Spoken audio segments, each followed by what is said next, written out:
When we think of dinosaurs, there are a few that always come to mind. Triceratops, Diplodocus, Velociraptor, maybe even Spinosaurus. Spinosaurus was one of the biggest theropod carnivores to walk the earth.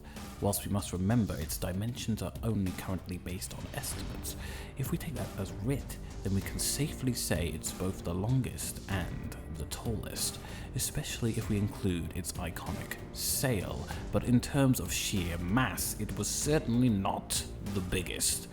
When compared next to the true king of the theropods, it was a stick by comparison, lacking in both girth and muscle power. There was a much more accomplished predator roaming the prehistoric landscape, a heavier one, a denser one, and probably a smarter one. Its reputation certainly precedes it because whilst I mentioned those other species we commonly think of when we mention the name dinosaur, I left out possibly the most famous and recognizable of all. I'm sure you know where this is going because in today's episode of Paleo Corner we are about to discuss one of the most fearsome predators to ever live on our planet. The undisputed king of the dinosaurs.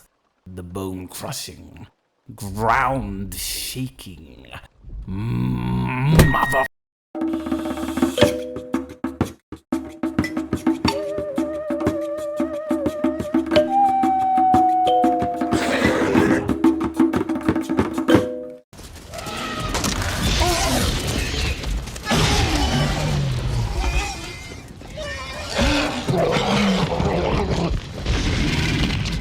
Hello and welcome, I am Second Voltage and this is Paleo Corner, a series where I make some paleo art and we learn about the fascinating creatures of prehistory along the way.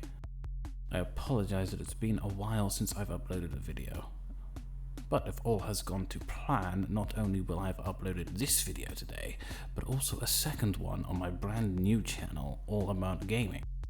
I have actually done work as a game developer in the fields of art and design, and I am also a fully trained programmer, so if you want to watch some gaming videos with unique perspectives from someone with an intimate grasp of the industry, then check it out right here.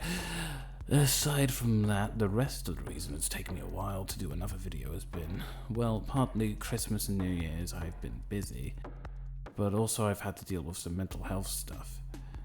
Mainly though, it's because for this video, I've put an extra special effort into it since the animal we are talking about today is itself extraordinary.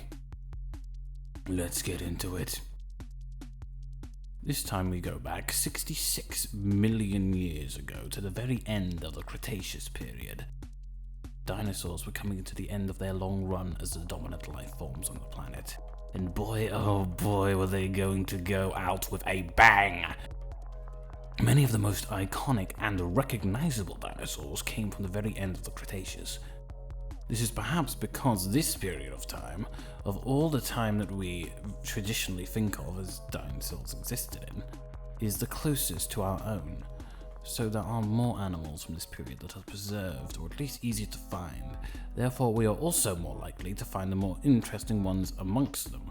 However, probably the main reason so many animals from this era were so recognizable is that many of them had evolved significantly from the animals of the previous eras. They had become bigger, better, and all around more impressive. As a result of the millions of years of dinosaur evolution, the Cretaceous produced the largest and deadliest predator the world has ever seen. Tyrannosaurus Rex, the tyrant lizard king of the dinosaurs. The only animal more deadly than a T-Rex is us humans, but aside from us, there are few animals alive or extinct who could hope to match T-Rex as a predatory force. Perhaps orcas. Orcas are friggin' scary. Thankfully they don't attack humans though, but I digress. Back to the T-Rex. T-Rex was first properly discovered in 1892. Some small fragments of teeth and bone had been found prior to this, but without any context yet, no one knew what they were. The first proper skeleton was discovered in 1892 by paleontologist Edward Drinker Cope, which he named Monospondylus gigas, which is Greek for giant thin vertebrae. In 1900 and 1902, Barnum Brown discovered two more skeletons. The second would become the neotype. And in 1905, Henry Fairfield Osborn gave the species its name. In terms of size, T-Rex dwarfed most other theropods. Certainly in terms of bulk, there were none to match it. The largest specimen found, named Scotty, measures around 12.6 meters long, 3.9 meters tall at the hip, and would have weighed 10 to 11 tons. Scotty was exceptionally large though, and most fully grown adults would have weighed in closer to 7 to 8 tons. T-Rexes grew to this massive size incredibly rapidly, staying rather small until puberty, then gaining on average 600 kilograms a year until fully grown. The skull of T-Rex was capable of growing over 5 feet long. The skull was specially adapted for a number of purposes. Due to its shape, it gave T-Rex excellent stereoscopic binocular vision, even greater than the binocular vision of humans, which meant it would have had excellent depth perception. Its eyes were the size of softballs and could see for long distances. There were a number of fenestra, that is, holes in the skull, which served to make it lighter so it would not have to carry around such an immense weight on its head. The fenestra on the top of its head might have been used for cooling, in a similar method to what is seen in crocodiles. The jaws were enormous and capable of opening approximately 63 to 80 degrees wide. Recent studies suggest it had a bite force of 64,000 to 94,000 newtons, one of the most powerful bites ever known. If these figures are accurate, its bite would have been able to shatter both bone and armor. Since many of its prey were heavily armored, it makes sense it would need such a tremendous bite. It also had different kinds of teeth in its mouth, much like humans do. The teeth in the front upper jaw were small and razor-like and curved backwards. This was to decrease the risk of breaking them when it bit and pulled. The rest of the teeth were larger and more blunt. The teeth along the middle of the jaw were the largest, measuring up to 12 inches in length, making them the largest teeth of any carnivorous dinosaur. This combination of information leads me to conclude there were two primary ways T-Rex used its massive jaw. First was to bite and pull, to rake flesh and sever blood vessels and arteries to ensure a quick death to its prey. The second was to crush, to break through bone and armor, and to cause internal injury, perhaps not to kill immediately, but definitely to cripple. T-Rex had a rather diverse set of prey, which we'll get into later, so which type of bite it favored was likely based on whether or not the prey it was hunting was heavily armored or not. T-Rex also certainly had the brain power to employ this kind of critical thinking whilst hunting, but we'll get into that later too. One thing T-Rex has often been made fun of for are its arms, which it could not pronate, I might add. It held them facing inwards rather than the old incorrect stereotype of downwards.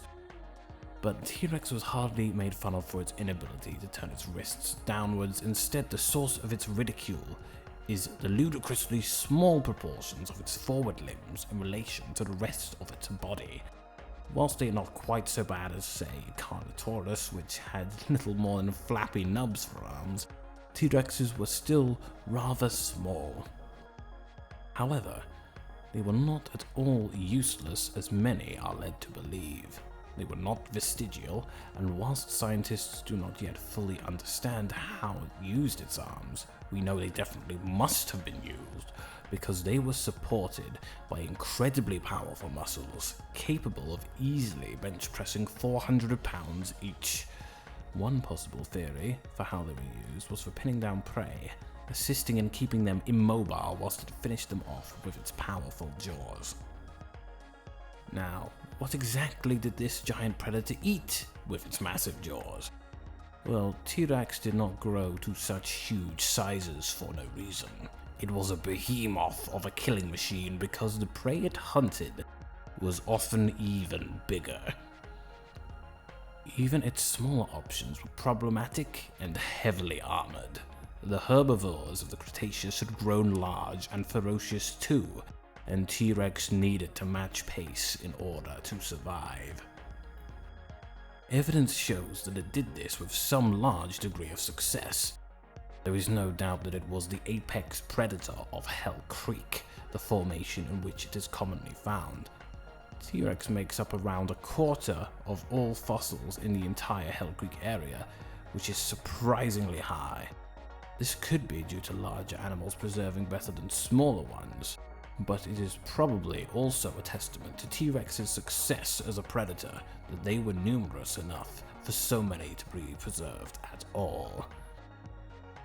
Alongside T-Rex in the Hell Creek Formation are found the remains of many herbivores, big and small, and since T-Rex was the biggest threat around, we can assume it fed on all of them, though it likely favored the bigger animals as often as it could. The iconic Triceratops were the most plentiful animals in the area and likely served as its main prey. Edmontosaurus migrated regularly into the area and were probably preferred over Triceratops when they were around due to them being significantly less armored. Other animals in the area at the time include the armored Ankylosaurus, Pachycephalosaurus, Ornithomimus, and Fossilosaurus. All of these would have been trickier prey, but likely succumbed to T-Rex on occasion. When a favorable opportunity presented itself, T-Rex also had some competition, and the other carnivores in the area included the Utahraptor, Utahraptor, Anzu, and Pectinodon. The Utahraptor was not too dissimilar to Utahraptor, and if you are interested at all in large dromaeosaurs, I also made a video on Utahraptor which you can watch right here. Dinosaurs were not the only animals in the area. Mammals were still rare, but had started to appear. Didelphodon was amongst one of the first and lived alongside all of these dinosaurs. But perhaps the biggest known prey of T-Rex was Alamosaurus, a giant sauropod.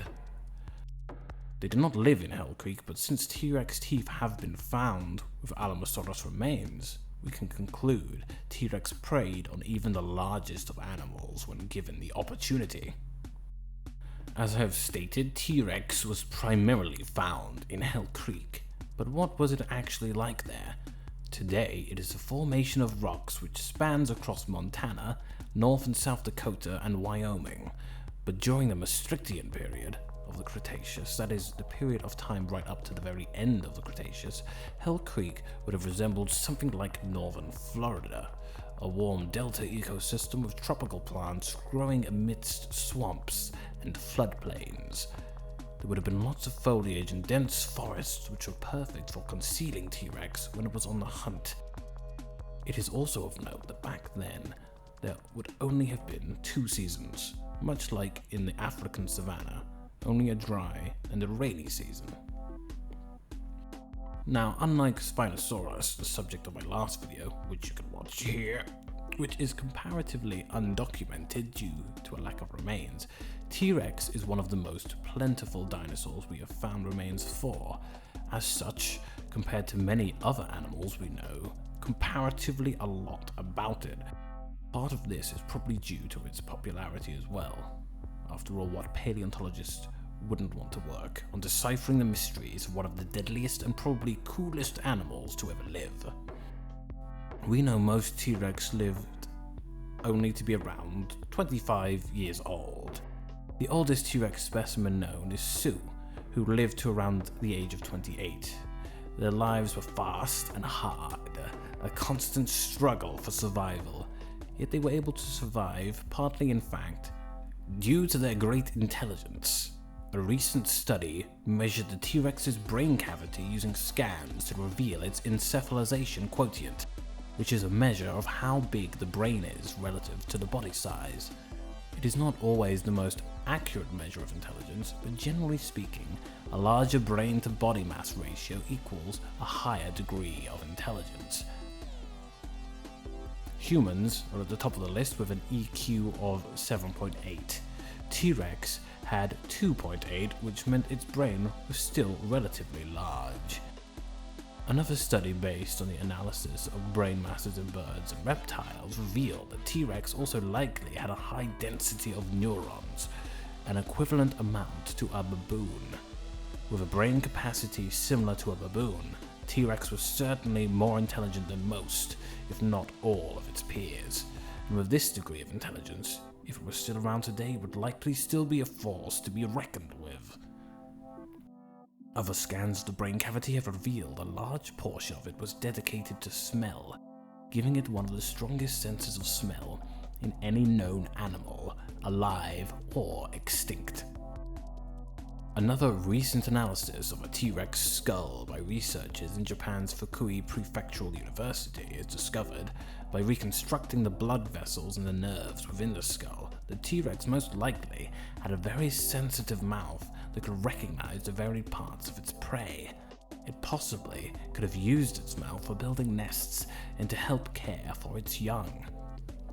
T-Rex then was truly a complicated individual, a deadly predator to be sure, but one capable of greater finesse than we could have anticipated, and far smarter than any had previously chosen to believe. But just like how most dinosaurs are incorrectly depicted at one stage or another due to incomplete specimens, T-Rex is by no means immune to this problem. In fact, since it was discovered quite early on in the field of paleontology, and since then we found numerous more remains, its depictions over the years have been incredibly varied and inaccurate. Sometimes it's hard to look at the early paleo-arts of the dinosaur and even think of it as the same animal. However, perhaps one of the features about it that is consistently depicted incorrectly, even after the fact of evidence being available to the contrary, is this. Its roar. T-Rex is often depicted with a great, beastly, intimidating roar somewhat reminiscent of a lion. However, in reality, this is completely not true. Scans and reconstructions of remains reveal that T-Rex lacked a larynx, and possibly even a syrinx as well, which meant that it was completely incapable of roaring. Instead, it likely made low rumblings and hisses. The loudest noise it could make was probably a bellow, similar to a crocodile's. Since T-Rex was huge, it would still have been loud and intimidating in its own right, but it is still far from the rapturous roar that the animal is often depicted with. Time to address some more inconsistencies. Outdated and plain misinformation circling around about the king of the dinosaurs. Feathers. Many dinos had them. So what about T-Rex? Did T-Rex have feathers? For a while, people thought it did. A similar dinosaur, Utahraptor, a tyrannosaurid discovered in China, in many respects similar to T-Rex, was discovered to have been feathered. This led to some believing that T-Rex may have also been feathered. There was a great explosion of paleo-art at the time of feathered T-Rexes in all shapes and colors, but sadly, for the paleo-artists who loved drawing feathered T-Rex, more recently scientists have discovered skin samples in a multitude of tyrannosaurids, including T-Rex itself, that show they were instead covered in small reticulated scales. Some thought juvenile T-Rex might still have feathers, but current theories do not support this. Studies with living animals show that no currently living animal changes its integument with age, i.e. in this case abandons feathers for scales. Therefore, it is safe to assume that juvenile T-Rexes likely did not have feathers. If they had any sort of plumage at all, it would be in thin downy quills, and it would likely only cover small areas of the body. Since there is not any direct evidence to support this, however, it is safer to assume that they had none at all. Another thing people have gotten wrong about the T-Rex is its speed. I remember this particularly from when I was a kid and they first opened up the animatronic T-Rex in a Natural History Museum in London. There were factoids all over the place spouting that T-Rex was the size of a double-decker bus and could run at 30 miles per hour. How fast are they? Well, we clocked the T-Rex to 32 miles an hour. However, it turns out that this is not the case at all. Recent technology has allowed us to reconstruct models of the T-Rex's musculature, and from this, we can estimate better how it would have moved. To the sad realization of all, T-Rex was probably only capable of a top speed somewhere between 12 to 21 miles per hour, a good deal slower than Jurassic Park, and conventional information would have us believe.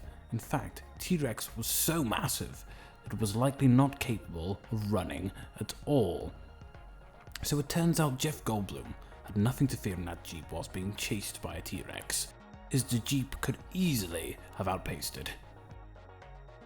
So how exactly did T-Rex hunt if it was so big it couldn't even run? Some theorized it was a scavenger and merely picked apart carcasses felled by smaller, more nimble predators. Many have disputed this, however.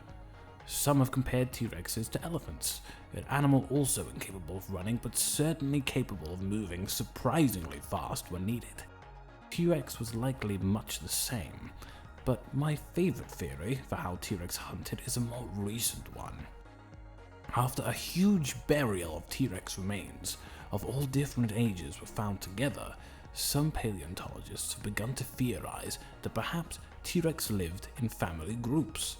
If this were the case, it's possible they could have participated in some form of pack hunting.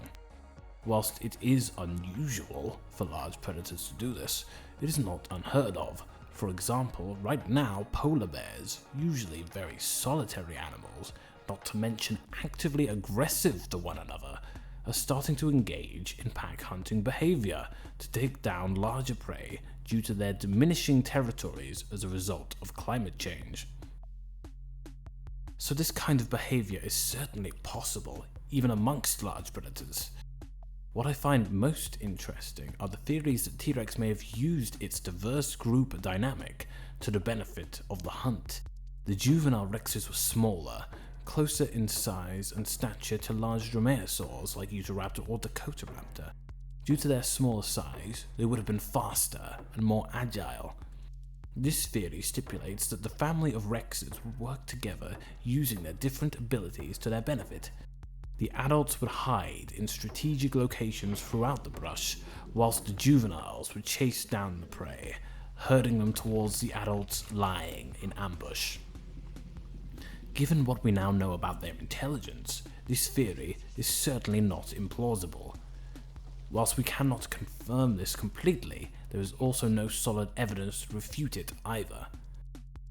Other paleontologists contest this, however, instead stipulating that T-Rex was too big to effectively hide and too slow to rapidly pursue in an ambush. Instead, they suggest another solution. Whilst T-Rex was not fast, it was very efficient at movement, so perhaps it instead hunted in contests of stamina, pursuing prey over long distances, waiting for them to tire themselves out. Its excellent long-distance vision certainly supports this theory, as it would help keep track of fleeing prey off in the distance. Either way, what we can say for sure is that what we've learned over the years is that there is far more to the king of the dinosaurs than meets the eye. T-Rex is an excellent case study of how our understanding of dinosaurs has evolved over the years. When we first met, T-Rex was but a monster to us, but now they are an intelligent and complex animal that makes much more sense living in a very real ecosystem. We still haven't finished learning about T-Rex or the other animals of the past. New discoveries are made all the time that will shed further light on these fascinating creatures.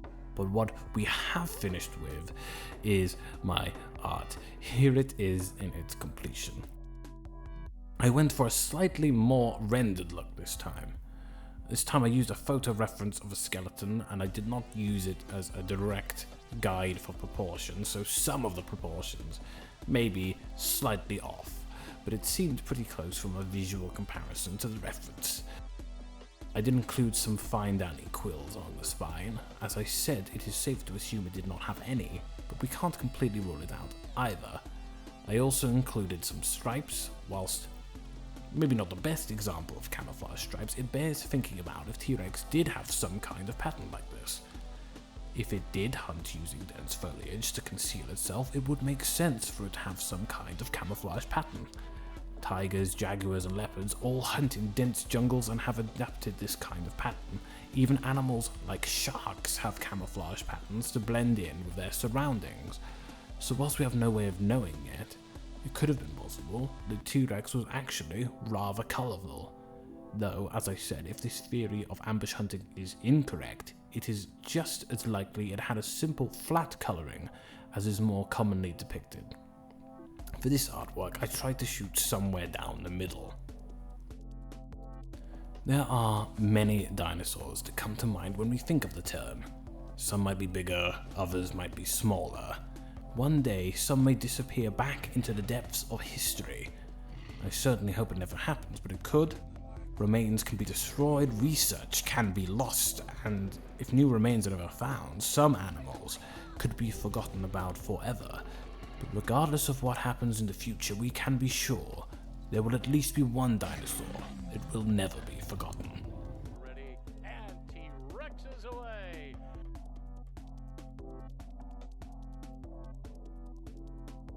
And that is why T-Rex truly is king of the dinosaurs.